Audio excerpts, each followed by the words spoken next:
Her poor girl is playing picnic in a park with empty plates.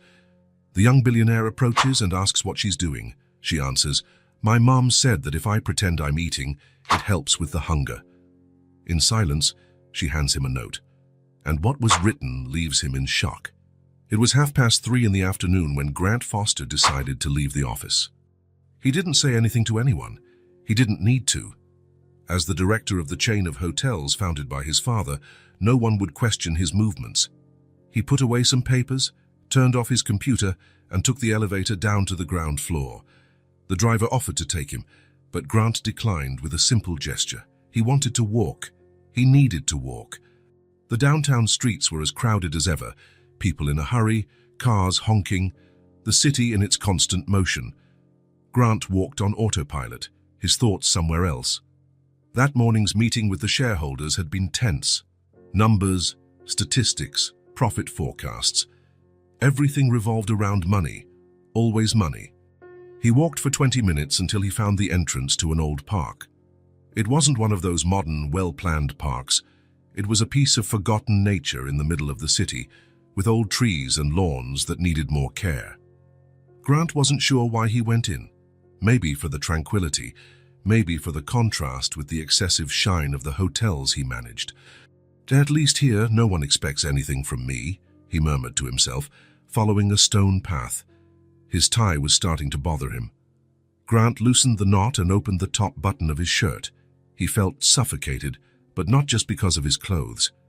There was something else, an invisible weight he had been carrying for so long that he no longer noticed. Or pretended not to notice. The park was almost empty at that hour. A few elderly people played chess on concrete tables. A man walked his dog. 2 women chatted on a distant bench. Grant walked a bit further, to a quieter area, under the shade of an old oak tree.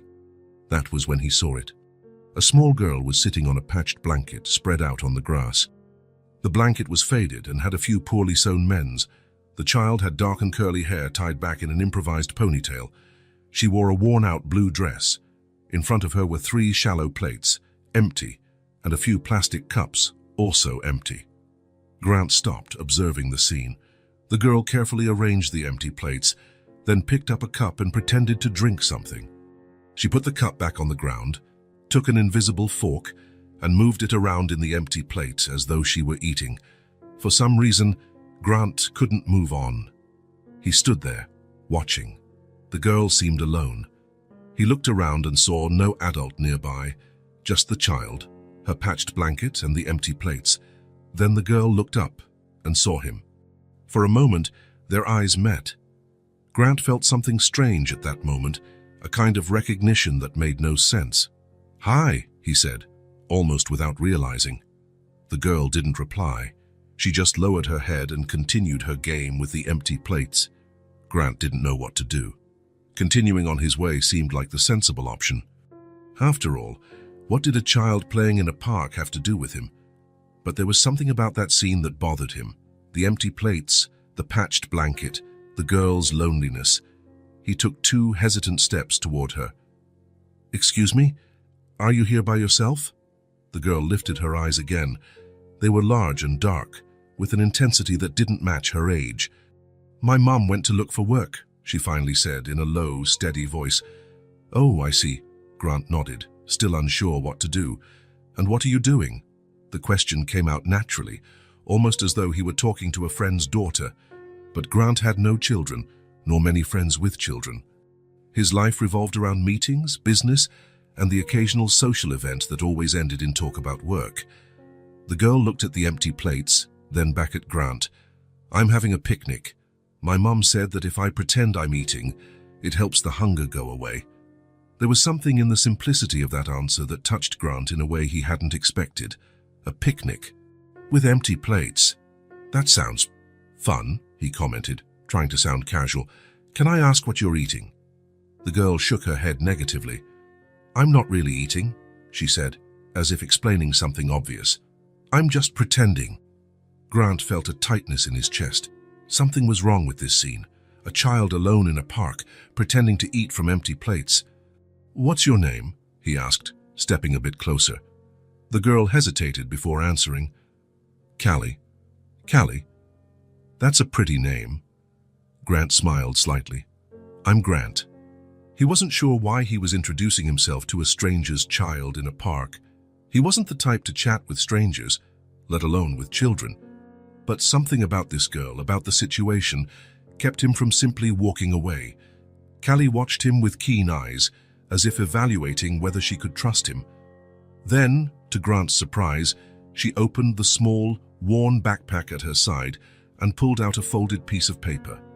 My mum says pretending helps, Callie said, extending the paper toward him. But I think this is better. Grant frowned, confused. He took the folded paper and slowly opened it. It was a note written in a childish hand, but perfectly legible. Please help me. I'm tired of pretending to eat. I'm really hungry. The impact of those words was physical. Grant felt as though he had been punched in the stomach. He reread the note, trying to process what he was seeing. He looked up at the girl. Callie was staring at him with a mixture of hope and shame. That was when Grant noticed the details. The slightly hollow cheeks of the girl, the thinness of her arms. Her clothes were clean but worn, and something in her eyes, a kind of weariness no child should ever know. Callie, he began, trying to keep his voice steady, have you not eaten today? The girl shrugged. We had a piece of bread for breakfast. My mum said she'd bring something when she got back. But she's taking a while. Grant looked around. The park was still practically empty. There was no sign of any adult looking for a child. Can you wait here for just a minute?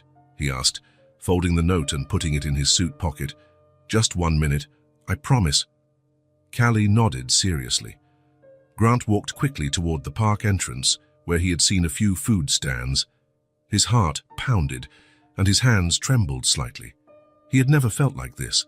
It wasn't just pity or compassion. It was an urgency he didn't recognize, an almost primal impulse to do something immediately. He reached the first stand and ordered 2 full sandwiches, a large portion of fries, 3 apples, 2 bottles of water, and 1 of juice. The vendor looked curiously at the man in a suit ordering so much food but said nothing. Grant paid, grabbed the bags, and hurried back into the park. For a moment he feared that the girl had disappeared, that she had been just an illusion caused by fatigue or stress. But Callie was there, still sitting on the same patched blanket, carefully arranging the empty plates as though it were the most important thing in the world. I'm back, Grant said, approaching. I brought some things for us to eat. Callie's eyes widened when he began taking the food out of the bags. She stayed still, as if she couldn't believe what she was seeing. Is this all for me? She finally asked, her voice almost a whisper. Grant felt a lump in his throat. For both of us, he corrected gently. And there's more for you to take to your mom. Is that okay? Callie nodded, still looking shocked. Grant placed one of the sandwiches on a plate and offered it to her, along with the juice bottle. You can eat slowly. There's no need to rush. The girl took the sandwich with both hands. Her small hands trembled slightly. She took a cautious bite, then a bigger one. Grant noticed she was trying to keep herself from devouring the food all at once. Is it good? He asked, sitting at the edge of the blanket. Callie nodded, her mouth too full to reply. There was something so simple and yet so profound about that moment. A child eating a sandwich in a park. Something that should be normal, routine, but felt extraordinary under the circumstances. Grant unwrapped his own sandwich, but found he wasn't hungry. How could he be, after what he had just learned? Still, he took a few bites, not wanting Callie to feel watched or judged as she ate. My mum will like this, Callie commented after a while, pointing to the second sandwich still in the bag. She almost never eats out. Where do you live, Callie? Grant asked, trying to sound casual. The girl hesitated before answering. In a car. Now. 2 words that told an entire story. In a car. Now. It meant it hadn't always been that way, that there was a time when Callie and her mother had a real home. I see, Grant said, though he really didn't. He had never gone through anything like that. He had grown up in big houses, studied at the best schools, always had what he wanted and needed. Even when his father was difficult and distant, Grant had never lacked food or shelter. Callie finished the sandwich and started on the fries, one at a time, as if she wanted them to last longer. Her eyes looked brighter now, less dull. "Do you work near here?" she suddenly asked. Grant smiled at her directness. "Yes, I have an office downtown. I work with hotels. What do you do in the hotels?" Grant hesitated. How to explain his job to a child? How to say he spent his days in meetings, reviewing spreadsheets, worrying about occupancy rates and profit margins? "I help take care of them, so people have a good place to stay when they travel." Callie nodded, seeming satisfied with the answer. "That sounds nice, working in a hotel. My mom used to work in one." Grant felt a surge of interest. "Really? What did she do?" "She cleaned the rooms, put flowers and chocolates." Callie smiled at the memory as though it was a happy one. "Sometimes she brought me extra chocolates." Grant nodded, absorbing the information. A housekeeper, probably laid off during the pandemic or due to budget cuts. It was a common story, but it took on a different dimension when seen through Callie's eyes. "And now she's looking for a job?" "Yeah," Callie answered, taking another fry. "She goes out every day, says she'll find something, but it's hard." There was a mix of hope and resignation in the girl's voice that made Grant uncomfortable. No child should know this constant feeling of uncertainty. "Your mum sounds like a very strong person," he commented. Callie smiled. "She is. She tells me stories every night, even when she's tired, and she always says things are going to get better."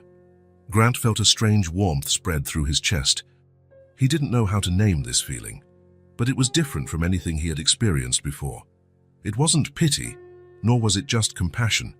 It was something deeper, more primal, a human connection that seemed to transcend all the social and economic barriers separating their realities. "Callie, I think your mom is right. Things are going to get better." The girl shrugged, a surprisingly adult gesture for someone so young. "Maybe. She always says that." They ate in silence for a few minutes. Grant discreetly watched Callie, noticing how controlled her movements were, how she set aside part of the food without touching it, probably to save for later or to share with her mom. "So you can eat everything," he said gently. "I brought more for you to take." Callie seemed relieved by his permission. "Thank you." Such a simple word, but spoken with so much sincerity that Grant felt something break inside him, a barrier he hadn't even known existed. There, sitting on a patched blanket in a forgotten park, sharing a meal with a girl he'd just met, Grant Foster felt more real than he ever had in any business meeting or fancy restaurant dinner. "Do you come to this park often?" he asked, wanting to keep the conversation going. "When it's not raining," Callie replied, carefully opening the juice bottle. "It's safer than staying in the car alone, and there's fresh air."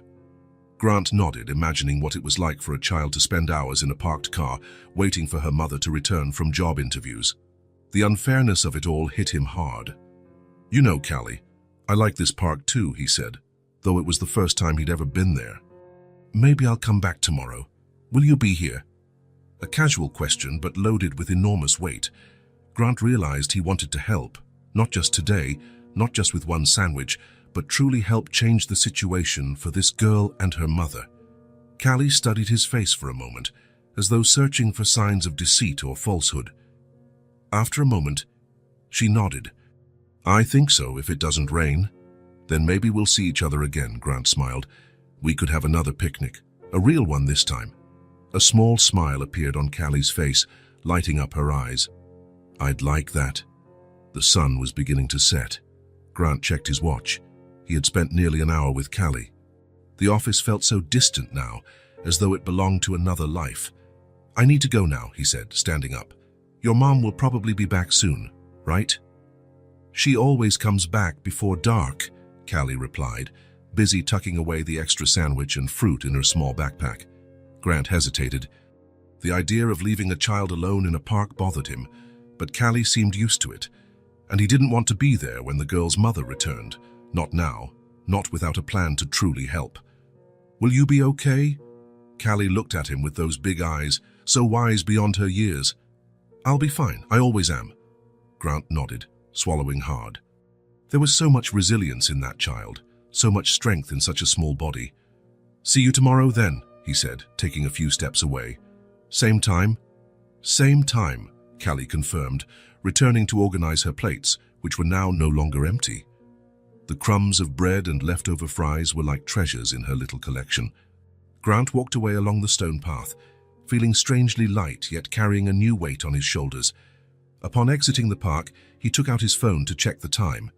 He had spent nearly an hour with Callie, an hour that somehow felt more meaningful than all of that day's meetings. The note was still in his pocket. Grant pulled it out and reread Callie's small handwriting. "Please help me. I'm tired of pretending to eat. I'm really hungry." Something had changed, not just for Callie, who now had a full stomach, but for Grant as well. He didn't know exactly what it was, but he felt a strange warmth inside, as though a part of him that had been dormant for a long time was beginning to awaken. For the first time in years, Grant Foster felt that maybe, just maybe, there was more to life than financial statements and occupancy rates. Grant returned to the park the next day, and the next, and the one after that. For an entire week, he found a way to slip out of the office for an hour, always at the same time. He always brought something to eat. Sandwiches, fruit, juice, sometimes sweets. Callie was there each time, sitting on the same patched blanket, playing with the same empty plates. That Thursday afternoon, the sky was especially blue.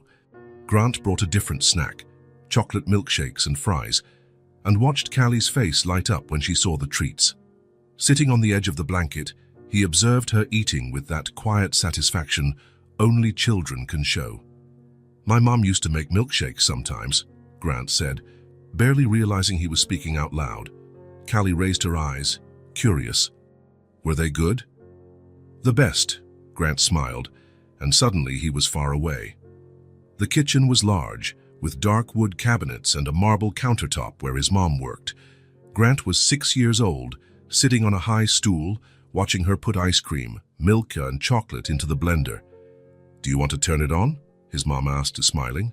Grant nodded excitedly. She lifted him so he could reach the button. The blender's roar filled the kitchen, and he laughed, thrilled by the power to turn simple ingredients into something magical. Later, they sat at the kitchen table, not the formal dining table his father insisted they use for meals, drinking milkshakes in tall glasses with colorful straws. "Our little secret," his mother whispered with a conspiratorial smile. "Daddy doesn't like sweets before dinner." Grant returned to the present when he felt a light touch on his arm. Callie was looking at him seriously. "Doesn't your mom make milkshakes anymore?" The simple question pierced Grant like an arrow. "No," he replied, trying to keep his voice steady. "She died when I was little," Callie nodded, with an understanding beyond her years. "That's sad, but at least you have good memories of her."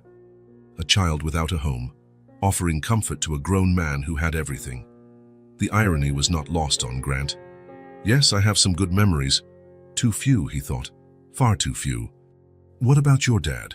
Callie asked, slurping the last of her milkshake noisily. Grant hesitated. How to explain Richard Foster to a child? "He was busy, worked a lot, like my mom does now." "Not exactly. My dad, he didn't need to work so hard. He chose to." The memory came without warning. Grant was 9 years old. It was his birthday. His mother had been gone 3 years. The house was silent, as it always was after she died. The housekeeper had made a cake, but his father wasn't home to sing happy birthday. He arrived late, as always. "Happy birthday, Grant," his father said, entering the bedroom where Grant was already in bed. "Sorry I'm late. We're expanding the hotel and the meetings just wouldn't end." Grant didn't reply. He pretended to be asleep. His father stood in the doorway for a moment, then left, gently closing the door. He didn't even come in to give him a goodnight kiss. "Grant, are you okay?" Callie's voice brought him back to the present. "I'm fine," he smiled, hiding his emotions.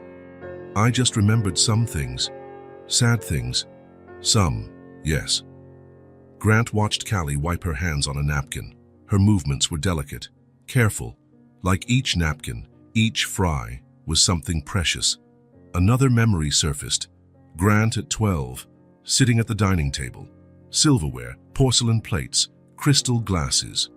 His father at the head of the table, him at the other end. A dinner for 2 at a table that could seat 12. "How was school today?" his father asked, cutting his steak precisely. It was fine, Grant answered, not looking up. Fine isn't an answer, Grant. Be specific. What did you learn? What did you accomplish? I got a perfect score on the math test. That was expected. You're a Foster. No congratulations, no proud smile. Just the acknowledgement that good performance was mandatory, not something to be celebrated. The rest of the dinner passed in silence, broken only by the clink of cutlery on plates and occasional instructions on etiquette. Elbows off the table, Grant. Chew with your mouth closed, Grant. Posture, Grant. A man is judged by how he presents himself. Looking at Callie now, her face smudged with milkshake without a care, Grant felt a pang of envy. Even in poverty, even living in a car, this child seemed freer than he had ever been. Do you like your job? Callie asked, grabbing another fry. The question caught Grant off guard. Why do you ask? I don't know. You never smile when you talk about it. It was true. Grant tried to remember the last time he felt genuine satisfaction at work.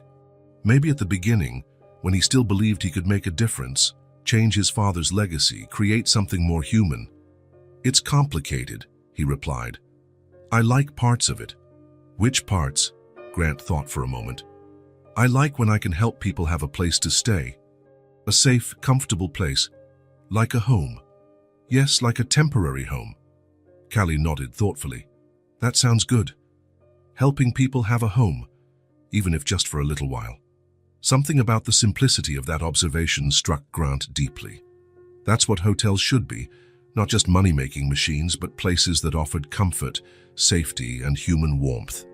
When had he lost that perspective?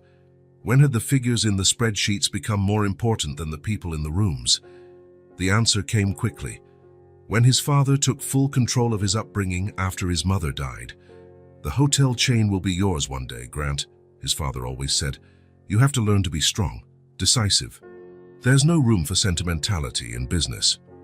By 15, Grant was attending board meetings alongside his father. By 18, he was working part-time in the main hotel's administration while studying business in college. By 21, he had taken over management of one of the properties. Everything was planned, scheduled, predetermined. There was never room for questions, deviations, or real choices. Grant Foster's life was written before he even had the chance to hold it in his own hands. He looked at Callie, now playing with a little paper airplane she had made from a napkin. She flew it over the blanket, making engine sounds with her mouth. She had nothing. She lived in a car. She ate when luck allowed. And yet, there was a freedom about her, a capacity to find joy in the smallest things that Grant deeply envied. What are you thinking about? Callie asked, noticing his gaze. How you manage to smile even when things are so hard? The girl shrugged again, that oddly adult gesture. My mom says we can always choose how we feel inside, even when we can't choose what happens on the outside. The wisdom of those words took Grant by surprise. It was exactly the opposite of what his father had always taught him. Control the outside, ignore the inside. Your mom seems very wise. She is, Callie affirmed proudly. Even when she cries in secret, she's strong. Grant felt a lump in his throat. The image of Callie's mom, a woman he had never met, crying alone so her daughter wouldn't see her despair, moved him deeply. He thought of his own father. Had he ever cried after Grant's mother died? Had he felt the same searing pain of loss? If he did, he never showed it. He just threw himself deeper into work, dragging Grant along with him. Callie went back to playing with her paper airplane. Grant watched her, lost in thought. Suddenly, she looked up and smiled at him, that pure, genuine smile that only children can give. And there, in that simple moment, sitting on a patched blanket in a forgotten park, Grant Foster felt something stir inside him, a warmth that started in his chest and spread, a sensation he couldn't recall having since his mother died. Maybe, just maybe, that little girl who had nothing was giving him the most valuable thing in the world, a chance to heal a past he had always avoided facing. And as he watched Callie play, happy with her paper airplane and a full stomach, Grant knew he would return the next day and the next. And for as many days as it took, not just for her, but for himself, days turned into weeks. Grant Foster, director of the most prestigious hotel chain in the city, now had a routine that no one in his social circle could have imagined. Every day at 3:30 in the afternoon, he left the office. He dismissed his driver, he walked to the park, and he found Callie. In the third week, his secretary began to rearrange his schedule without him having to ask, "Mr. Foster, I moved your afternoon meetings to before 3 p.m," she said, without asking questions. "I noticed you've been leaving at the same time every day." Grant just nodded, grateful for her discretion. He wouldn't know how to explain, even if he wanted to. How could he say that his favorite part of the day was sitting on a patched blanket with a child who lived in a car? That Thursday afternoon, Grant brought something different. Besides the usual snacks, sandwiches, fruits and juice, he carried a small paper bag. "I brought something for you," he said after Callie finished eating. The girl looked at him curiously. Grant pulled a children's book with a colorful cover out of the bag. "You like stories, right? I thought you might like this." Callie's eyes widened. She took the book carefully, as if it were precious and fragile. "Is it mine? Can I keep it?" "Of course you can," Grant smiled. "Do you like to read?" Callie nodded, running her fingers over the shiny cover. "My mom taught me. At the school I used to go to, the teacher said I read better than the others."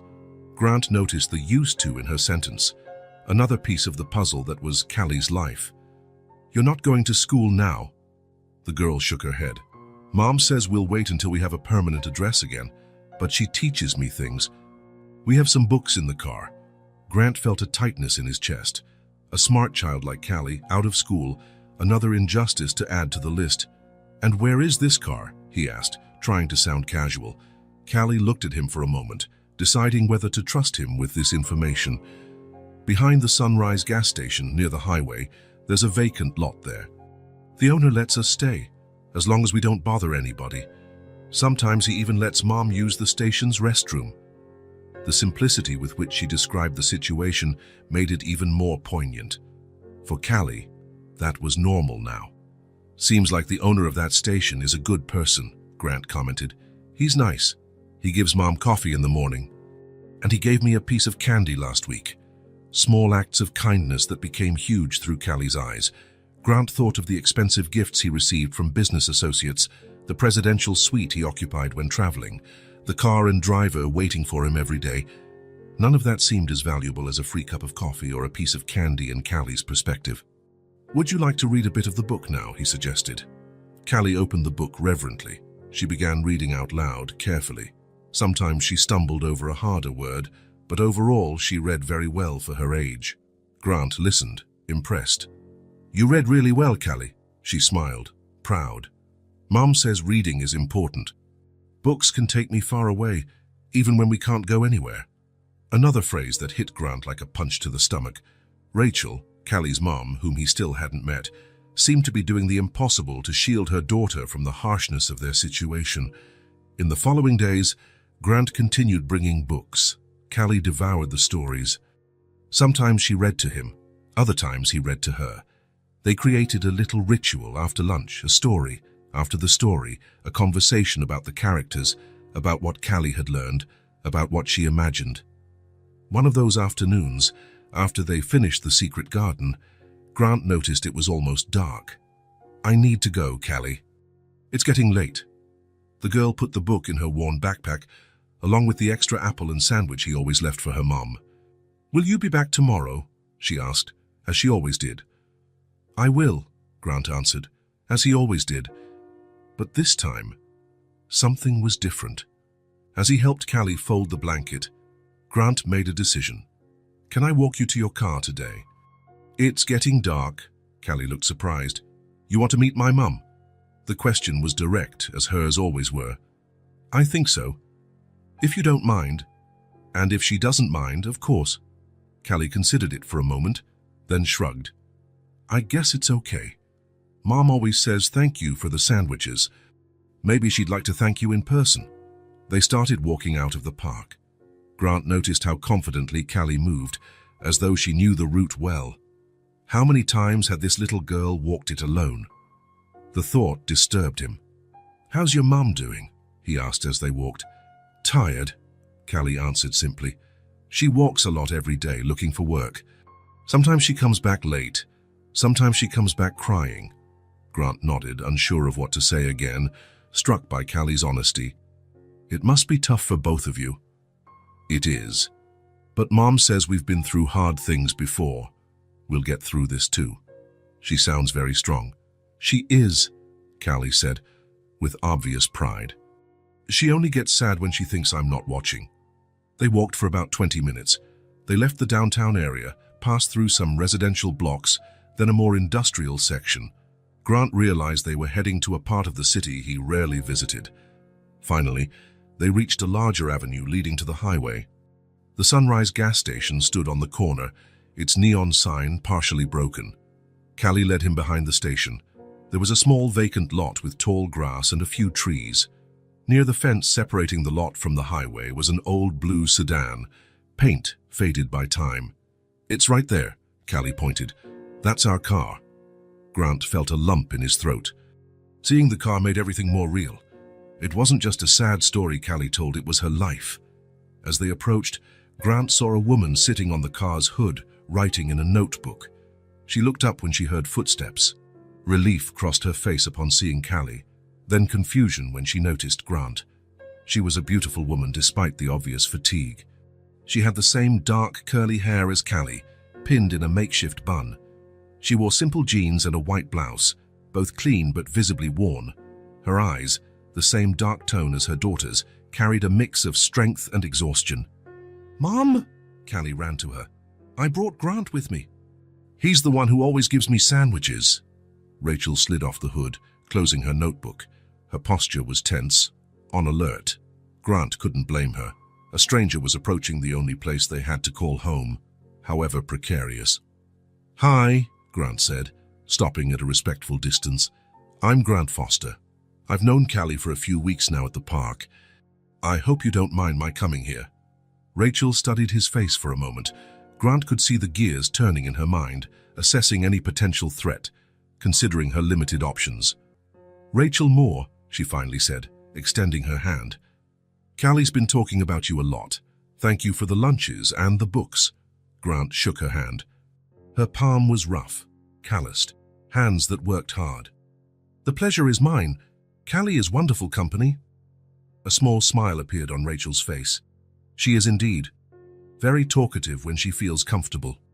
"Mom, Grant brought another book today," Callie interjected, pulling The Secret Garden out of her backpack, "and it's just mine. He said I don't have to give it back." Rachel looked at the book, then at Grant. There was an unspoken question in her eyes. "It's just a book," Grant said, seeing her concern. "No strings attached."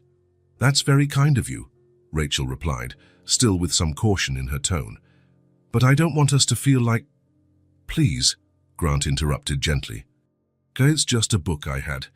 Callie likes to read. It seemed like a perfect match." Rachel nodded, relaxing a bit. "Callie, why don't you go read in the car while I talk with Grant?" The girl seemed disappointed to miss the conversation, but complied. She took the book and got into the car. Grant noticed the back seat, organized with pillows and blankets, forming a kind of makeshift bed. "You've turned that into a home for her," he commented, not realizing he was speaking aloud. Rachel glanced at the car and sighed. "I do what I can with what we have." They stood in silence for a moment, a silence not exactly uncomfortable, but heavy with unasked questions.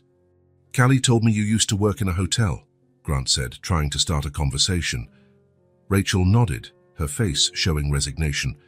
"Yes, for 6 years, I was a senior housekeeper at the Grand Palace." Grant felt his heart speed up. The Grand Palace was one of the Foster chain hotels, one of the oldest and most prestigious. "What happened?" he asked, though he feared the answer.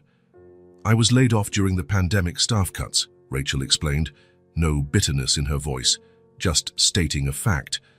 "Along with half the housekeeping team, I understand it was necessary. The hotel was almost empty back then." Grant knew exactly what she was talking about. He remembered the meetings, the spreadsheets, the difficult decisions. Back then, it had seemed like just numbers. X% reduction in payroll, Y number of employees let go.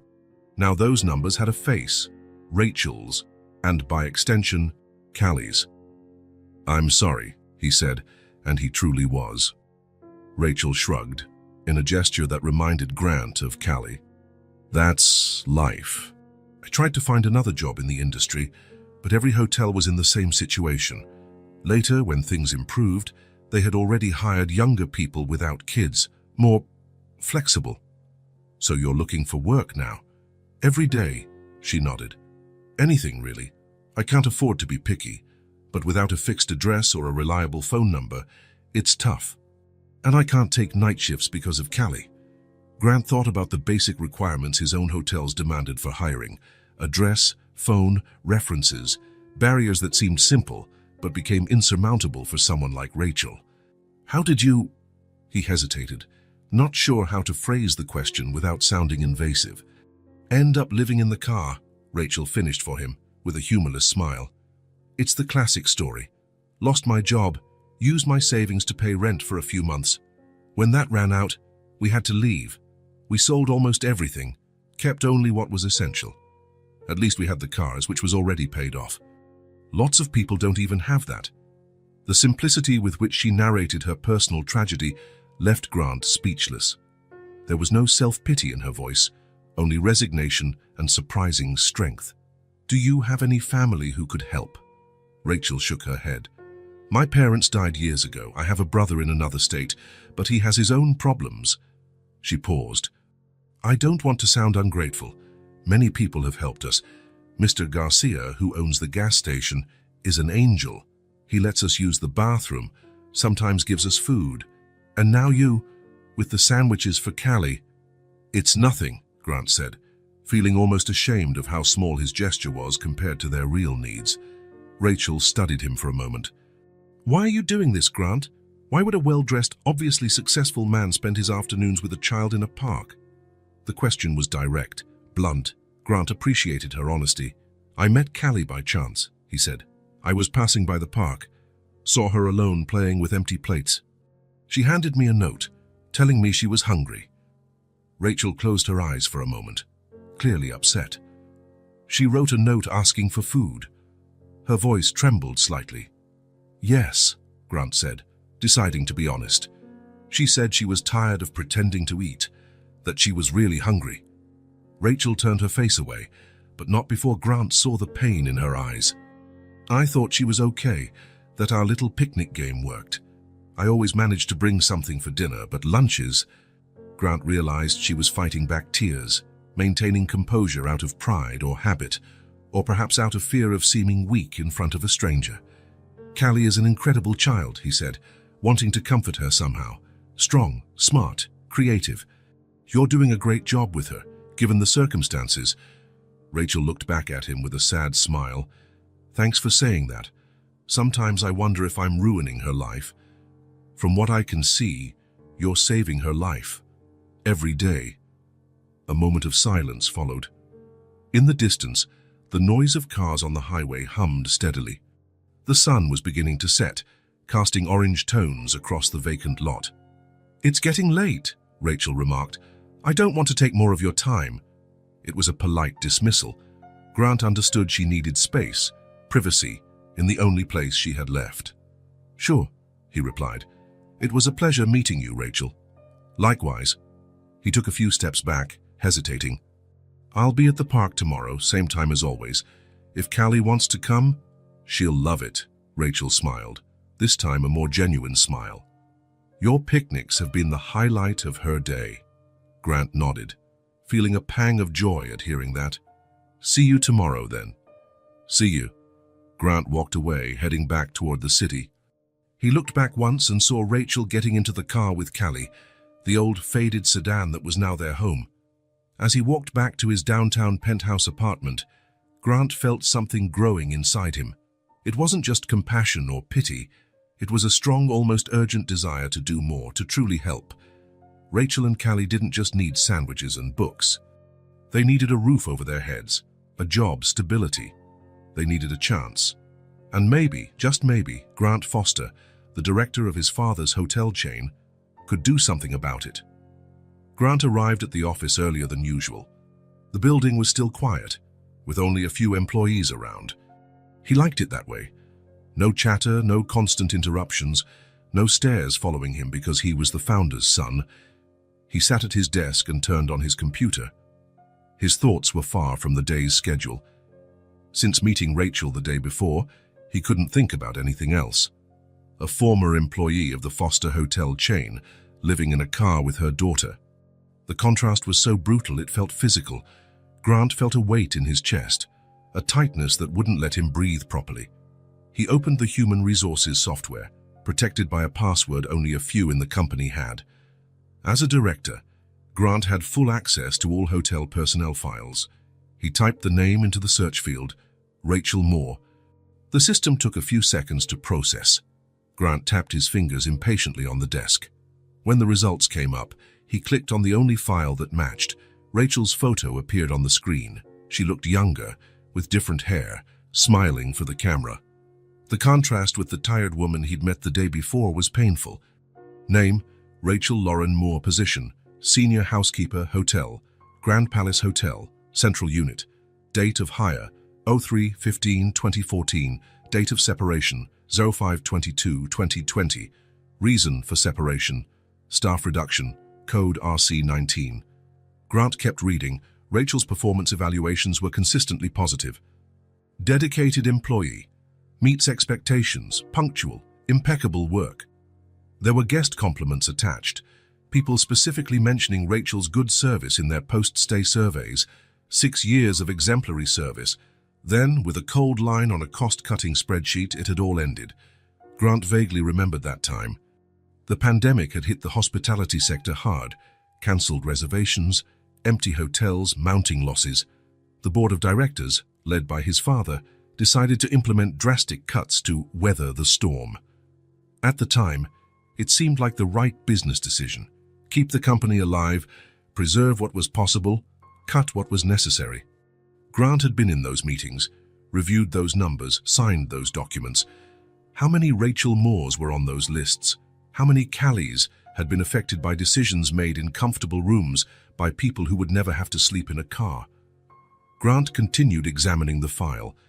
He saw that after the layoffs, when the situation improved, the hotel resumed hiring, but not the same employees. The hiring policy had changed. Now they preferred temporary contracts, younger people, childless, available for flexible hours. People who could be easily replaced if another crisis arose. It was financially efficient, but humanly cruel. Grant closed the program and stared at the blank screen. The feeling in his chest had intensified. It wasn't just guilt now, it was anger. At the system, at his father, at himself. He picked up the phone and dialed. Mary, cancel my morning meetings. I have an urgent personal matter. Without waiting for an answer, he hung up, grabbed his suit jacket and left the office in quick strides. The Foster mansion was located on the outskirts of the city, in an exclusive neighborhood with tree-lined streets and properties shielded by tall walls. Grant didn't need to identify himself at the gate. The security guard already knew him. He drove up the long driveway to the main house, an imposing Mediterranean-style structure. Grant parked and sat in the car for a few minutes, steeling himself. Visits to his father were rarely pleasant. At 72, Richard Foster was still the same domineering, unyielding figure who had made Grant's childhood so difficult. Finally, he got out of the car and walked up to the door.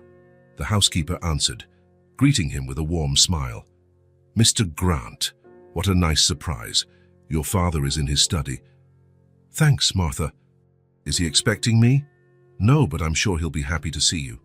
Grant doubted that, but smiled politely and walked down the familiar hallway to his father's study. He knocked and entered without waiting for a response, as he'd always done. Richard Foster was seated behind a massive mahogany desk, surrounded by books he never read and golf trophies he proudly displayed. At 72, he still had the upright posture and piercing gaze that intimidated employees and family alike. Grant, he said, lifting his eyes from the papers he was reviewing. There was no surprise or emotion in his voice, just the statement of a fact. What brings you here during work hours? Grant sat in the chair in front of the desk without being invited. I need to talk to you about something important. Richard took off his reading glasses and set them on the desk, giving Grant his full attention. It was a calculated gesture, Richard Foster knew how to make people feel important when he wanted, just as he knew how to make them feel insignificant when necessary. "I'm listening." Grant took a deep breath, organizing his thoughts. "Do you remember the staff cuts we made during the pandemic, specifically at the Grand Palace?" Richard dismissed the question with a wave of his hand. "Of course, a necessary decision that saved the company." "Why?" "I met one of the employees we laid off, Rachel Moore. Housekeeper, 6 years of service, excellent evaluations." Richard frowned, clearly not recognizing the name. "And?" The coldness of his response ignited something in Grant.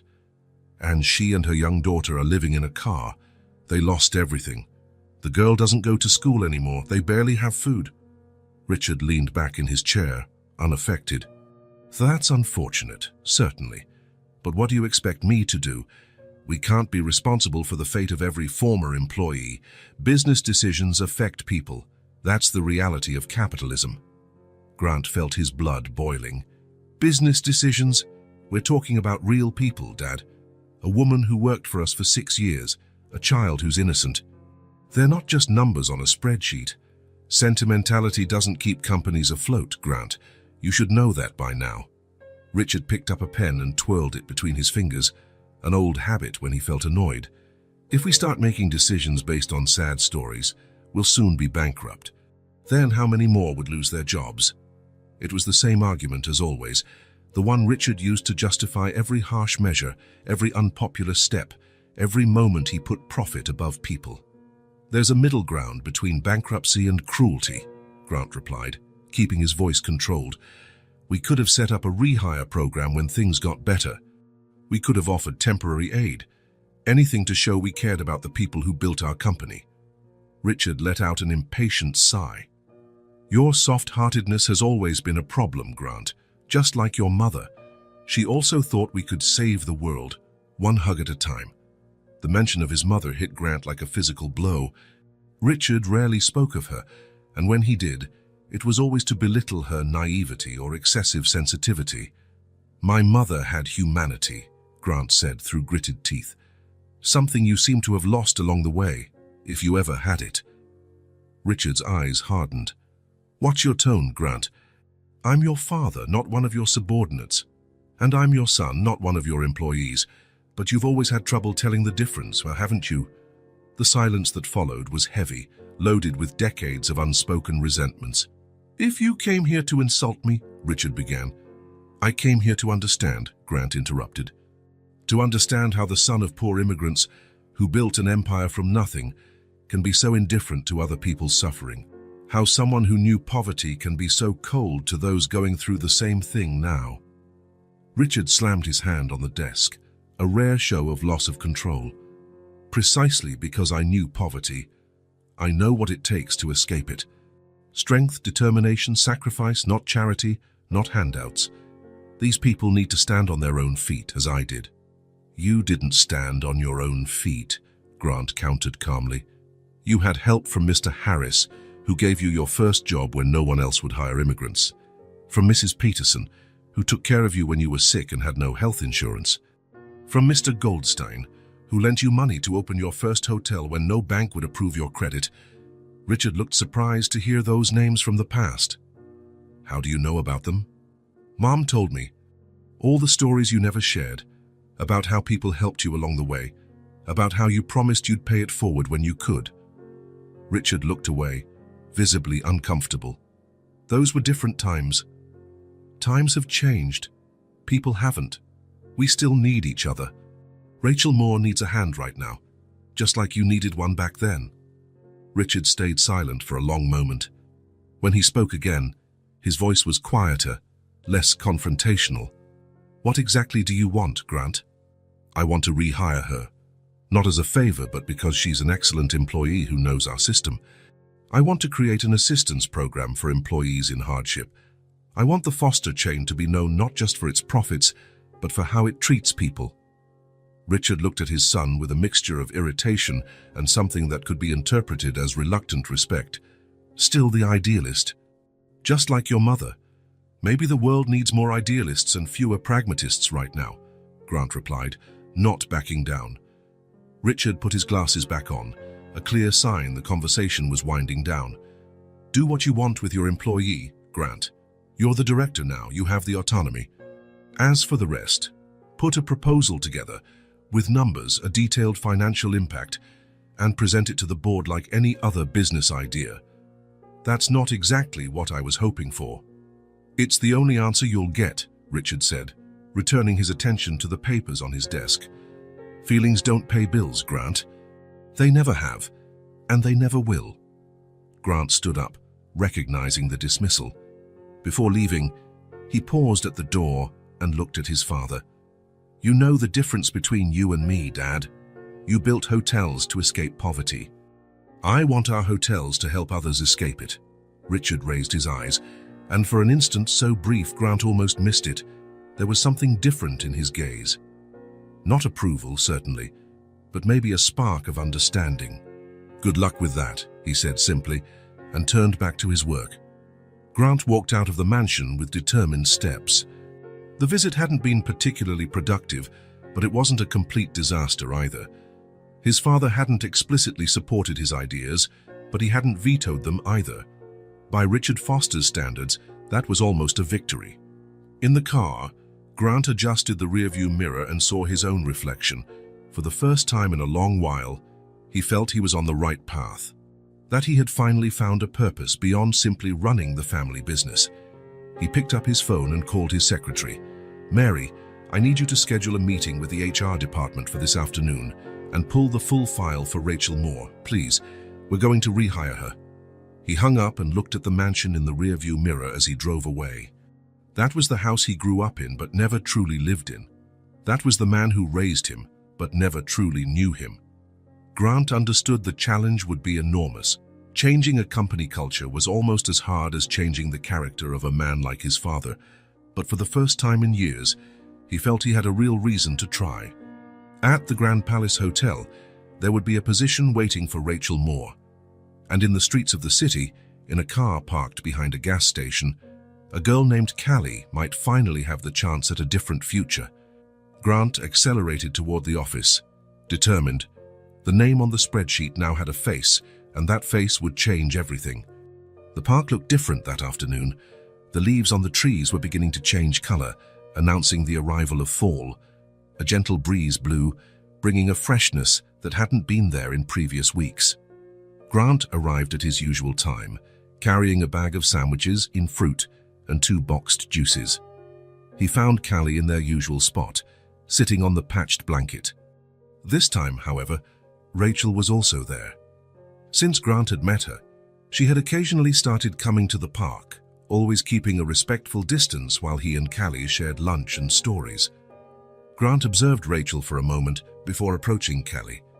She was talking with an older woman near the park benches. The older woman was holding some grocery bags, seemingly handing something to Rachel, who received them gratefully. "Hi, Callie," Grant said, sitting at the edge of the blanket. The girl looked up from the paper she was drawing on with a broken-colored pencil. Her face lit up when she saw Grant. "You came." "Of course. I always do, right?" Callie nodded, then turned her attention back to her drawing. Grant noticed she seemed different today, quieter, more reflective. "What are you drawing?" he asked, setting down the bag of food between them. "Our house," Callie replied, showing him the paper. Grant looked at the drawing. It wasn't the car where they currently lived. It was a small, simple house with windows, a door and a chimney with a spiral of smoke. There were 3 people holding hands in front of the house, a woman, a child, and a man. "Who are these people?" Grant asked softly, though he suspected the answer. "Me, Mom, and you," Callie answered, as if it were obvious. "When we have a real house." Grant felt a tightness in his chest. The simplicity with which Callie included him in her imagined future both moved and scared him. "It's a very nice drawing," he said, unsure how to respond to the idea of being in that family. "I know I don't draw very well. My old school had art classes, but now I don't have them." Callie shrugged. "I broke my blue pencil today. It was my favorite." Grant opened the bag, hoping to change the subject. "I brought tuna sandwiches today. Do you like tuna?" "I like everything you bring," Callie said simply, taking the sandwich he offered. They ate in silence for a few minutes. The sun was beginning to dip below the horizon, casting a golden light across the park. Rachel was still talking with the older woman, now looking through the contents of one of the bags. "That lady sometimes brings us care packages," Callie commented, following Grant's gaze. "She works at a church. It has rice, beans, stuff like that. Mum says it's a blessing." Grant nodded, watching Rachel interact with the woman. There was dignity in how Rachel accepted help, gratitude without humiliation. "Your mum is a strong person, Callie." The girl kept eating, but her eyes went distant, as though deep in thought. "Grant," she finally said, placing the rest of her sandwich on a napkin, "can I tell you something I've never told anyone?" There was a seriousness in her voice that made Grant put his own sandwich aside. "Of course, Callie. You can tell me anything." She looked at him, hesitant, as though deciding if she could truly trust him with what she was about to say. "My mom always says everything's going to be fine, that she'll get another job. That we're just going through a hard time, but I've seen her crying." The simplicity of the confession hit Grant hard. He kept his face neutral, not wanting to show how much those words affected him. Callie lowered her head and continued, "Sometimes she waits until I'm asleep, but I hear her. She cries quietly. I pretend to be asleep so she won't get even sadder." Callie gulped. "I'm afraid no one else will hire her, that we'll stay like this forever." Grant looked again at Rachel in the distance, still talking to the church volunteer. He pictured her crying alone in the car, trying to muffle the sound so Callie wouldn't hear. The thought felt like a punch to the gut. "Do you think I should tell her I know?" Callie asked, her voice small and uncertain. "Maybe she'll stop crying if she knows I don't believe that everything will be fine." Grant felt a knot in his throat. The girl's gaze, both strong and fragile, cut through him like a fine blade. How could such a young child carry such a heavy burden? How could she be so aware of her mother's pain and so concerned about protecting her? "Callie," Grant began, choosing his words carefully, "I think your mum cries not because she doesn't believe things will get better, but because it's hard while they haven't. Sometimes adults need to cry too. Even the strong ones like my mom. Especially the strong ones. They carry more weight." Callie nodded as if that made sense. "So I should keep pretending I don't know." "That's something only you can decide, Callie. But maybe your mom needs that moment for herself, to be just Rachel, not just Callie's strong mom." The girl remained silent, absorbing his words. Grant wanted to hug her, protect her, assure her everything would truly be okay. But he knew Callie deserved more than empty promises. "Callie, your mom is an amazing woman. And so are you. I know you won't stay like this forever. There are people who care, and I'm one of them." She smiled halfway, her eyes misty. "Will you really help her for real?" The question was simple, direct, with no subtext. Exactly the kind of question only a child would ask, expecting an equally direct answer. "I promise," he said firmly, "and I won't leave you two alone." It was more than a promise to calm a child. It was a commitment Grant made to himself. Something had shifted in him since meeting Callie and Rachel. He could no longer be just the hotel director, worried about profits and occupancy. He had to be the man Callie saw, someone who could make a difference, who truly cared. Callie nodded, looking relieved. She picked up her sandwich again, taking bigger bites now, as if a weight had been lifted from her small shoulders. "I drew you really tall," she commented, pointing at the drawing. "Because you are." Grant smiled, grateful for the lighter topic. "And you drew me smiling. Because you smile more now. At first you almost never smiled." It was true. Grant hadn't realized how much his own demeanor had changed since he started coming to the park, as though Callie's presence had melted something inside him. Rachel was now walking back over, waving goodbye to the church volunteer. She carried a bag that seemed to contain basic groceries. "Don't tell her what I said, okay?" Callie whispered quickly. "I won't," Grant promised. "It'll stay between us." They remained silent, side by side, watching the sun sink behind the trees. For Callie, this simple moment meant everything, and for Grant, it was the beginning of something that would change his life forever. Rachel approached, smiling at them both. "I hope I'm not interrupting the picnic." "Not at all," Grant replied, standing to help her with the bag. "We were just enjoying the sunset." Callie stored her drawing in her worn backpack, though not before Grant noticed she had added a detail: a small sun shining over the house and the three figures holding hands. A light rain was falling that Wednesday afternoon. Rachel sat in the driver's seat of the old blue sedan, reading a used book Grant had brought her the day before. Callie was asleep in the back seat, curled under a thin blanket, breathing softly. 2 weeks had passed since Grant had entered their lives, and small changes were already visible.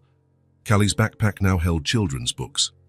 Her small box of non-perishable food sat in the trunk. The car's gas tank was always full. Grant insisted on helping with fuel, and after much resistance, Rachel had accepted. It wasn't just material support. It was human warmth, consistent presence, someone who cared.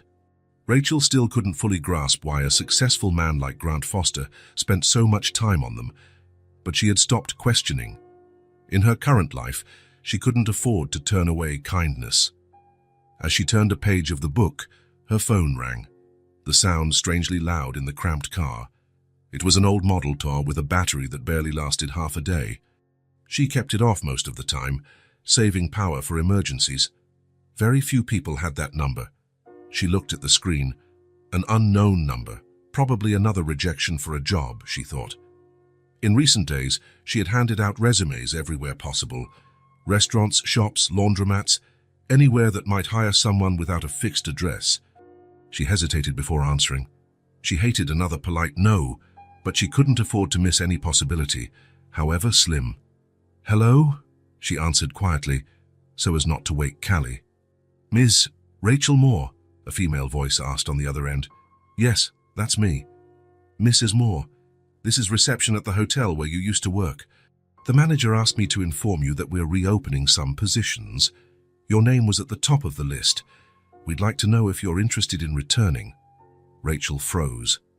For a moment, she thought she had heard wrong. The Grand Palace Hotel, one of the city's most elegant, where she had worked for 6 years before being laid off during the pandemic. They were offering her job back.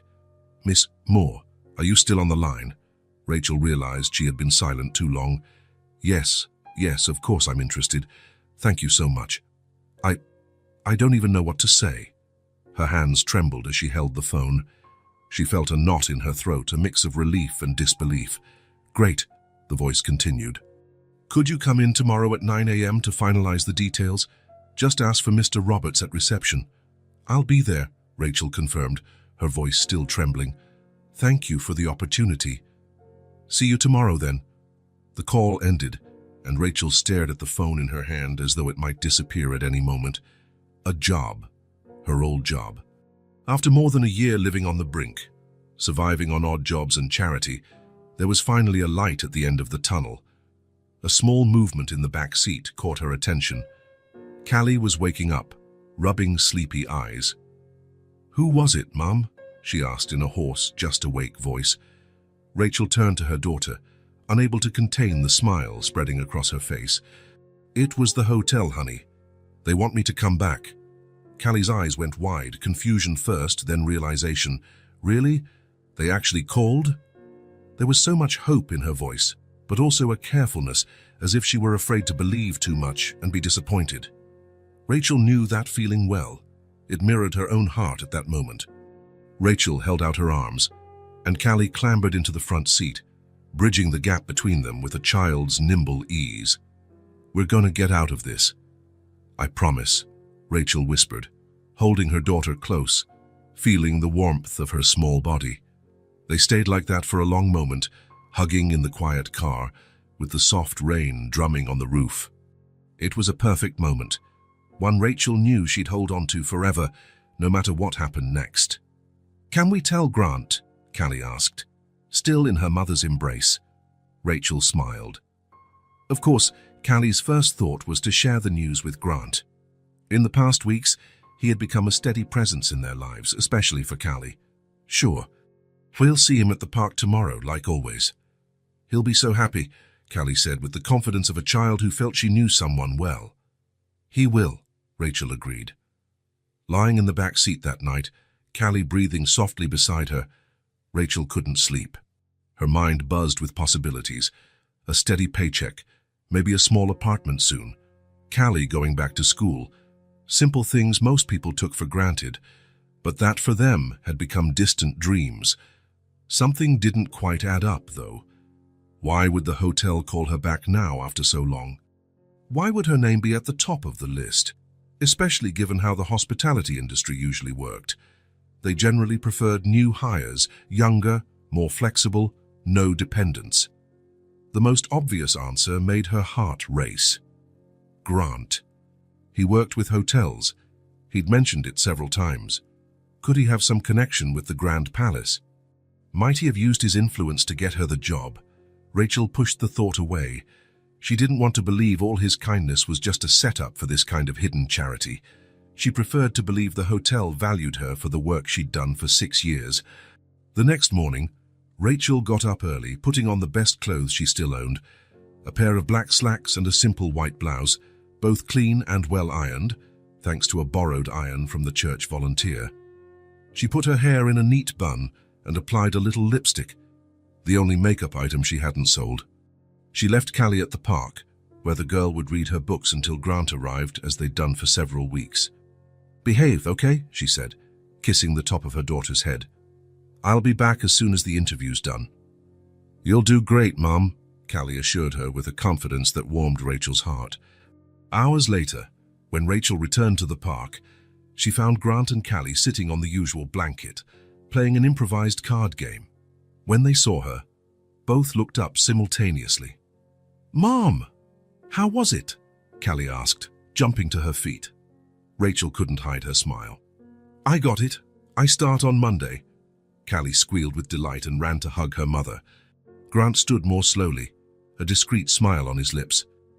"That's wonderful, Rachel. Congratulations."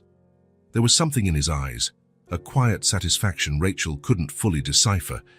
It was almost as if he already knew this would happen. "Thank you," she said, studying his face. It was a surprise when they called. Apparently they're rehiring some former staff. "They said my name was at the top of the list." Grant nodded, his expression showing only happiness for her news. "Makes sense. Smart companies value experienced, dedicated employees." "Grant, did you have something to do with this?" Rachel asked directly, unable to keep the doubt at bay. He seemed momentarily taken aback, then shook his head slightly. "All the credit is yours, Rachel. It always was." Rachel wasn't entirely convinced, but decided not to press. For now, she just wanted to savor the moment, the sense of relief and hope she hadn't felt in so long. "We have to celebrate," Callie exclaimed, bouncing around them. "Let's have a special picnic." Grant smiled. "That's a great idea. How about tomorrow? I'll bring something special." As Callie chatted excitedly about what she wanted for their celebration picnic, Rachel watched Grant. There was something different about him, a serenity, a profound sense of satisfaction that went beyond mere pleasure at good news. For him, Rachel now realized, it was important that she be chosen for what she'd always been: dedicated, capable, indispensable, not as a charity case, not as a personal favor, but for her own worth. And in that moment, no matter what role he might have played in the unexpected call, Rachel felt a gratitude that words could barely express. Rachel accepted the job. Despite the revelation about Grant, despite the feeling of betrayal, she couldn't afford to say no, not when Callie needed stability, not when the alternative was staying in a car. Her first days back at the Grand Palace were a mix of familiarity and strangeness. The crisp uniform, the elegant hallways, the routine of checking rooms, changing linens, restocking amenities. Her muscles remembered every motion as if she'd never left. It was like fitting back into a place her body hadn't forgotten. Her co-workers received her with subdued warmth. Some faces were new, but many were familiar. People she had worked alongside for years. Nobody mentioned the car, the precarious situation, the time she'd spent on the streets. It was as if that hard period was just an interval, a chapter everyone preferred to skip. But something was different. The looks, the whispers, the conversations that ended when she approached. Rachel knew exactly what they were thinking. Why her? Why, among all the former employees, had Rachel Moore been chosen to return? The answer lay in the name everyone avoided saying around her, Grant Foster. Rachel deliberately avoided him. She'd learned to spot the signs of his presence at the hotel, murmurs among the managers, a subtle tension in the air, everyone on their best behavior. When she sensed those signs, she found tasks on other floors in different departments, anywhere she could avoid running into him. She wasn't ready. The revelation was too fresh. The feeling of having been observed, studied, without her knowledge still stung like an open wound. She needed time, space to organize her thoughts. On the fourth day, she received her first early paycheck. Policy for rehires, the manager said. Rachel knew there was no such policy. It was Grant, again, trying to help without appearing intrusive. Part of her wanted to refuse, to maintain her pride. But the practical side, the mother who needed to care for her daughter, accepted without protest. With that money, she rented a small room in the back of an elderly lady's house. It wasn't much, just a simple space with a double bed, a tiny bathroom, and a small cooking area with a 2-burner stove. But it had solid walls, a leak-free roof, and a door that locked. After months in the car, it felt like a palace. When she took Callie to see the place, the girl ran through the cramped space in pure delight. "We have a house," she shouted, jumping on the bed. "A real house." That night, lying on an actual bed under a safe roof, Rachel allowed herself, for the first time in a while, to cry softly. They weren't tears of sadness, but of relief, gratitude, and confusion. How was she supposed to handle the fact that all of this, her job, her home, renewed security, came from a man she thought she knew, who had hidden such a crucial part of who he was? The days at the hotel followed a steady routine. Rachel worked with the same excellence she always had. Her supervisors praised her performance as though she had never left. But she felt the stares, the unasked questions about her connection to the young director. Almost 2 weeks went by without her seeing Grant. She heard occasional comments that he was traveling, in important meetings, handling the chain's expansion. A part of her wondered if he was avoiding the hotel on purpose, giving her the space she'd requested. Callie, however, asked about him constantly. "When are we going to see Grant again?" she asked often. "I miss our picnics." Rachel deflected, made excuses, said he was busy, but the truth was that she missed him too, missed the easy conversations, the way he made Callie laugh, the sense of not being utterly alone in her struggle. One Sunday afternoon, her day off, Callie became restless in the small room. "Can we go to the park?" she asked, peering out the narrow window. "That park, our park." Rachel hesitated. The park meant memories, meant the possibility of running into Grant. "I'm not sure, Callie. We could go somewhere else. There's a little playground nearby, but I want to go to our park," Callie insisted with that determination that sometimes surprised Rachel. "We haven't been there in ages." Rachel sighed. She couldn't avoid the park forever, just as she couldn't avoid Grant. Maybe it was time to face whatever needed facing. "Okay," she finally conceded. "We can go, but just for a bit." The park was crowded that Sunday. Families on the grass, children running, couples strolling. It was a snapshot of normalcy Rachel had lost for so long. Callie pulled her by the hand, eager to reach the spot where they used to meet Grant, and then there he was, sitting on the same bench as always, a book open on his lap, apparently absorbed in reading. He wore simple clothes, jeans and a t-shirt, nothing that revealed his true position. He looked more like the Grant from the park than the director of a hotel. Before Rachel could react, Callie let go of her hand and ran ahead. "Grant," she called, waving excitedly. He looked up, surprised. His face lit up at the sight of Callie, but his eyes quickly shifted to Rachel's, uncertainty clouding his expression. He closed the book and stood, unsure whether to move forward or stay put. Callie reached him first, throwing her arms around his legs with childlike enthusiasm. Grant smiled, returning the hug, but his gaze remained on Rachel, who approached slowly. "Rachel, it's good to see you," he said, his voice controlled, each word measured. She looked at him seriously, not backing down. "I'm still trying to understand. Everything was so hidden. You had your reason, I know, but I needed trust. And you took that from me.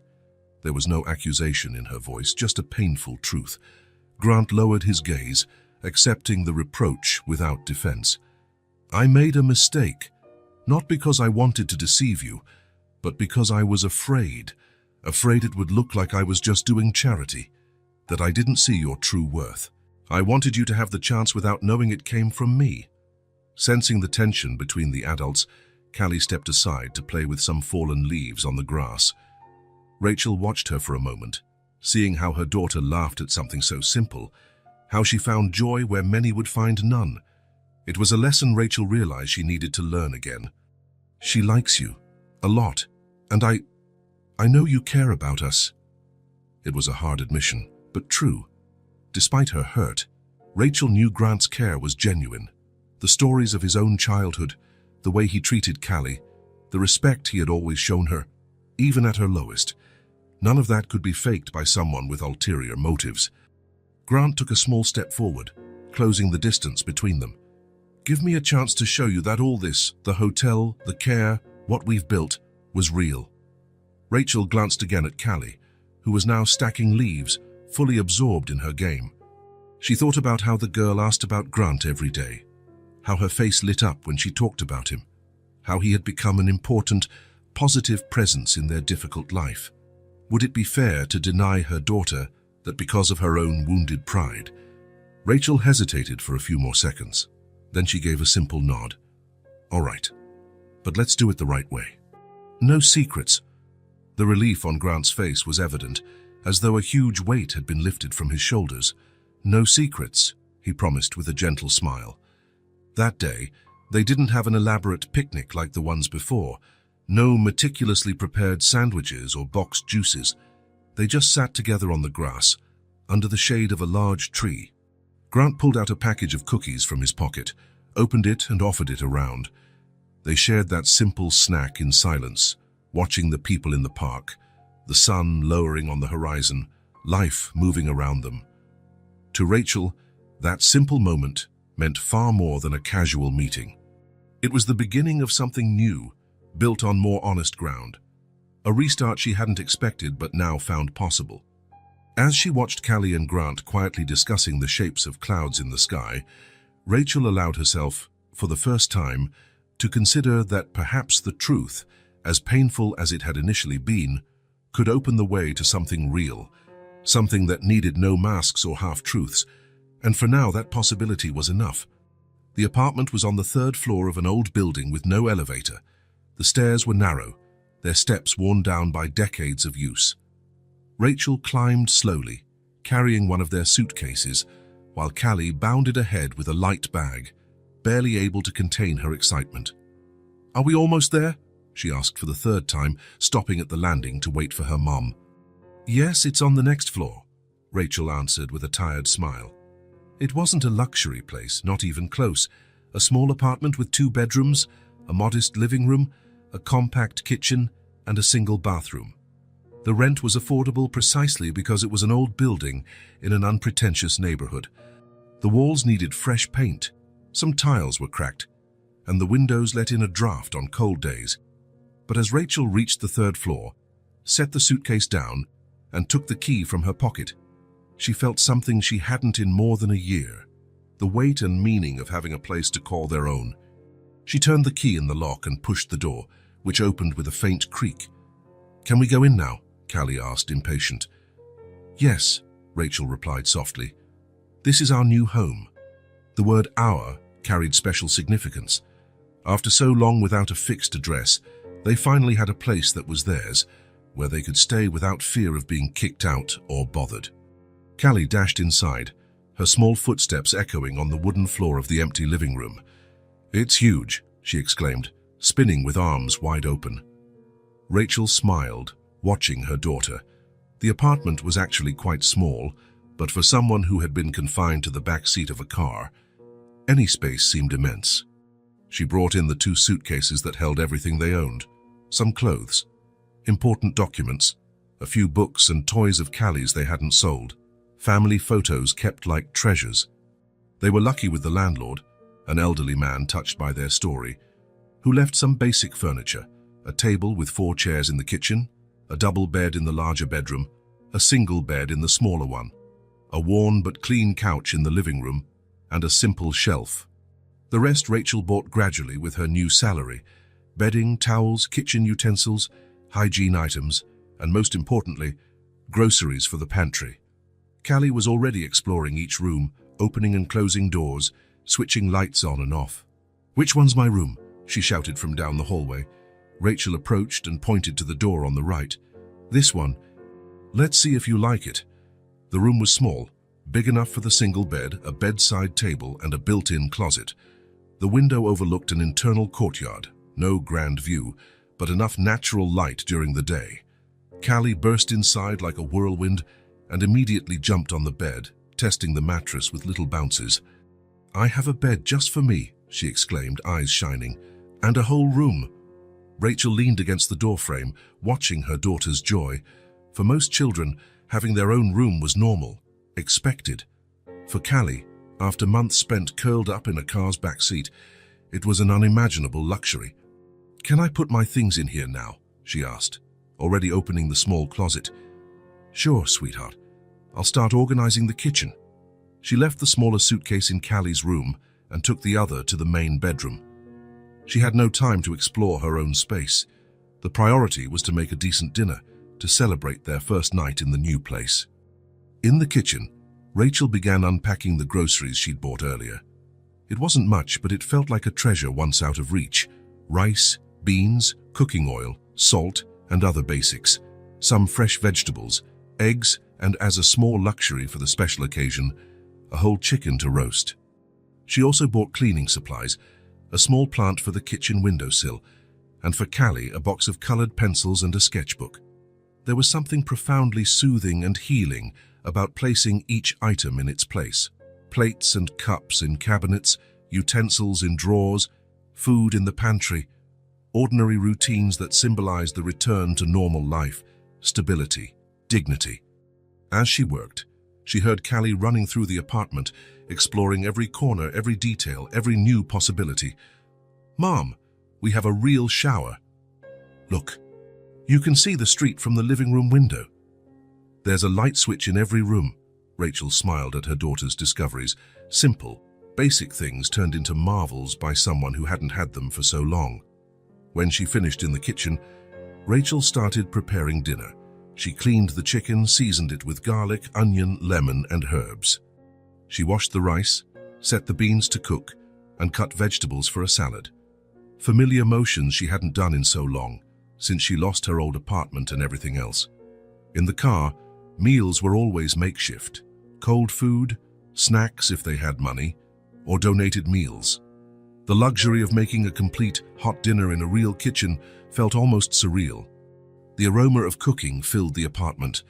Rachel opened the windows to let in the evening breeze. It was autumn, and the trees on the street displayed leaves of gold and red. Callie came back into the kitchen holding one of the books Grant had given her. "Can I stay here while you cook?" she asked, pulling out a chair. "Of course you can." The girl settled at the table and opened the book. Though she wasn't really reading, her eyes wandered around the room, taking in every detail as if committing the scene to memory, being at home. "We have a table," she exclaimed suddenly, as though just noticing. "And a real bed." Rachel laughed. "Yes, we have a table and beds and a couch and so on. And walls, real walls, not the ones in the car." The girl got up and touched the kitchen wall, running her fingers over the slightly rough surface, feeling its solidity. Rachel felt a knot in her throat. Callie's happiness over such basic things was both beautiful and heartbreaking. No child should be amazed by having walls around them, a roof overhead. Those should be guaranteed, not luxuries. But there was no bitterness in that moment, only gratitude for having survived, for staying together, for finding their way back to stability. When dinner was ready, Rachel set the table with care. No fine china or embroidered tablecloths, just simple plates, utensils, and glasses, but all clean. She served them generous portions: fluffy white rice, dark, fragrant beans, golden roasted chicken, and fresh salad. "Come, Callie. It's ready." The girl closed her book and sat down, eyes wide at the simple feast. "All this is ours." "Yes, sweetie. All ours. Callie closed her eyes, smiling before taking her first bite. This is the best smell in the world. Rachel watched her daughter eat with appetite and delight, savoring every bite as if it were the finest meal ever made. And, in that moment, it was. The taste didn't just come from the ingredients, it came from freedom, safety, the feeling of finally being home. For the first time in a long while, Rachel wasn't worried about tomorrow. She wasn't wondering where their next meal would come from, or if they'd have to move again, or if someone would knock on the car window in the middle of the night. There was food in the kitchen, a door that locked, and rent paid for the first month. And the dreams she had buried, those she feared to even imagine, were now sprouting again. She could think about enrolling Callie in a local school, about buying a vase of flowers for the living room, about inviting Grant over for dinner someday to thank him, now that the sting of his secret was slowly healing. Small plans for a future that, for the first time in a long time, felt possible. Thank you, Mom, for not giving up. Callie's voice was small but carried a depth beyond her years. Rachel's eyes moistened. How could she explain to a child that there had been moments she almost did give up? That there were nights, with Callie sleeping in the back seat, when she'd stared at the dark sky wondering if she could go on. That the pain, fear, and humiliation almost broke her many times. Rachel reached out and gently held her daughter's hand. Thank you, sweetheart, for giving me strength when I almost lost mine. It was true. In the darkest times, Callie had been the reason she kept going.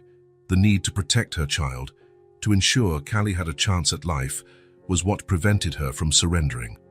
They continued eating in a comfortable silence, simply savoring the meal, the security, the precious simplicity of that moment. They were celebrating not only the food, but also the safety, the dignity, and the love that had endured everything. Later, after the dishes were washed and put away, after the kitchen was cleaned, Rachel prepared a bath for Callie. Another simple luxury, a warm bath without rushing, in a real bathtub, not in a public gas station bathroom or a restaurant sink. Look at all the bubbles, Callie squealed, plunging her hands into the foamy water. Rachel smiled, watching her daughter splash around as though it were her first bath. In a way, it was the first in a long time, with genuine comfort and safety. After the bath, with Callie dressed in clean pajamas, Rachel led her to her bedroom. The bed was made with new sheets and a soft blanket. It wasn't luxurious, but it was far beyond the car seat. Can I read a bit before sleeping? Callie asked, already climbing under the covers. Just for a little while. It's late. Rachel turned on the small lamp on the nightstand. Another little luxury, having a light on at night without worrying about draining a car battery. She kissed Callie on the forehead and left, leaving the door slightly open. She returned to the kitchen and poured herself a cup of tea, carrying it to the living room. She sat on the couch, simply taking in the silence, the safety, the indescribable feeling of truly being home, a real home. Small, simple, imperfect, but theirs, a place to restart, to heal old wounds, to build new memories. A starting point for a life that, at last, was open to possibilities again. Tomorrow, there would be more to tidy, more to organize. Enrolling Callie in a nearby school, settling into her new work routine at the hotel, the little daily challenges of rebuilding their lives from scratch. But tonight, in this moment, there was only gratitude for the safe roof, the locked door, the food in the pantry, the job that had offered her a second chance, for Callie sleeping soundly in her own bed, and, yes, also for Grant, who, despite his mistakes, had reached out a hand when they needed it most. Rachel closed her eyes and took a deep breath. The smell of home-cooked food still lingered in the air, mixed with the scent of soap and freshly laundered clothes, the smell of normalcy, dignity, hope, the smell of a real home. The sun shone brightly that Sunday in the fall. The trees in the park displayed leaves in golden and reddish hues, and a gentle breeze occasionally shook the branches, sending a light shower of dried leaves onto the green grass. Grant arrived early, carrying 2 large baskets and a backpack. He chose the spot carefully, the same peaceful corner where he'd first found Callie, under the generous shade of an old oak tree. He spread out a red and white checkered blanket on the grass, so different from the patched blanket he'd seen in the beginning. Methodically, he began arranging what he had brought. He took from the baskets plastic containers of salads, various sandwiches wrapped in parchment paper, fresh sliced fruit, still warm artisan bread, homemade cakes, assorted cheeses. From the backpack, he pulled out thermoses of coffee, natural juices, and fresh water. Lastly, he placed a small vase of wildflowers in the center of the blanket. He looked at the end result and smiled, satisfied. It was more than just food. It was a celebration, a symbol of everything that had changed in their lives over the past few months. As he finished the final details, he saw Rachel and Callie walking down the stone path. The difference in them was evident, even from a distance. Rachel walked with her head held high, no longer weighed down by that invisible burden. She wore a simple but lovely dress, her hair tied with a colorful scarf. Callie bounded at her side, wearing denim overalls and new sneakers, her small backpack on her shoulders. When they spotted the picnic already laid out, both slowed in surprise. Callie recovered first, running the last few yards in excitement. "Wow, it's a feast!" she exclaimed, stopping at the edge of the blanket, eyes wide at the abundance. Grant laughed, delighted by her reaction. "I thought it would be nice for us to celebrate." "Celebrate what?" Callie asked, already kneeling on the blanket to examine each item in curiosity. "Everything," Grant replied simply. "Your new apartment, you going back to school, your mom's job, everything." Rachel approached more slowly, visibly touched but maintaining her characteristic reserve. She gave Grant a warm, genuine smile. "You didn't have to do all this." "I wanted to," he said, gesturing for her to sit. "I figured it was time we do this the right way." Rachel settled beside him, taking in the bounty of food. It was impossible not to remember that very first time Grant saw Callie, a hungry child, pretending to eat from empty plates. Grant poured each of them a cup of juice. "This is carrot orange," he said, handing a cup to Callie, "and grape for you, Rachel. I made it this morning." "You made all this?" Rachel asked in surprise. "Well, not everything. The bread is from the bakery down the street, and the cheeses are from a specialty shop. But the rest, yes, I found out I like cooking." He shrugged, almost shyly. "Something else I learned from you two." Conversation flowed naturally as they ate. No tension, no secrets, no fears. Just three people sharing a meal beneath the autumn sun. Callie chatted excitedly about her new school, which she had started 2 weeks ago. "My teacher says I'm good at math, and there's a huge library with more books than I can read." Rachel talked about her little victories at work, a promotion to floor supervisor, recognition for her dedication, plans to do a hotel management course in the evenings.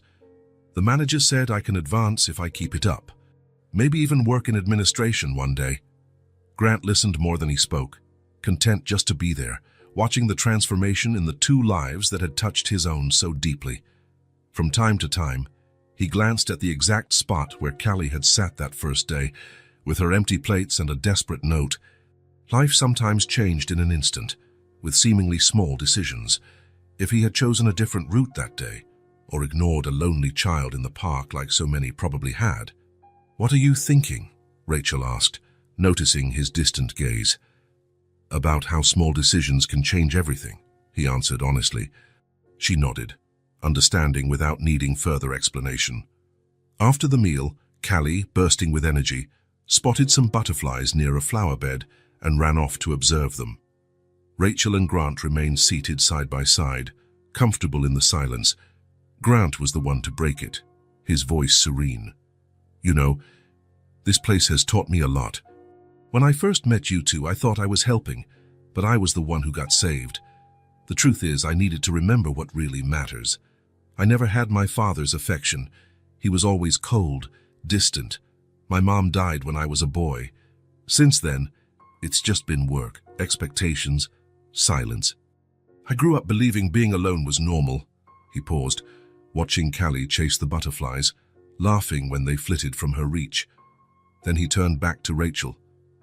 "But now I know what it's like to have a family, to have people to share meals, quiet moments, life with. You taught me that." And I'm grateful for every day with you. Rachel, moved by his sincerity, placed her hand briefly on his, a gesture of contained but profound tenderness. Sometimes life flips us upside down so we can see where the right side is. Grant smiled, recognizing the simple wisdom of her words. They perfectly summed up the journey of the three of them. A wealthy man with ample resources but poor in connection, a woman and a child, rich in love but robbed of the basics to survive. Their meeting that changed everyone. Callie ran back, cheeks flushed from running, small grass stains on her hands and the knees of her overalls. She threw herself onto the blanket between them, laughing loudly. "There are so many butterflies," she exclaimed, grabbing a piece of chocolate cake. "They're so fast." She bit into the cake with gusto, crumbs gathering at the corners of her mouth, not caring about the dirt on her hands. She was just a child being a child.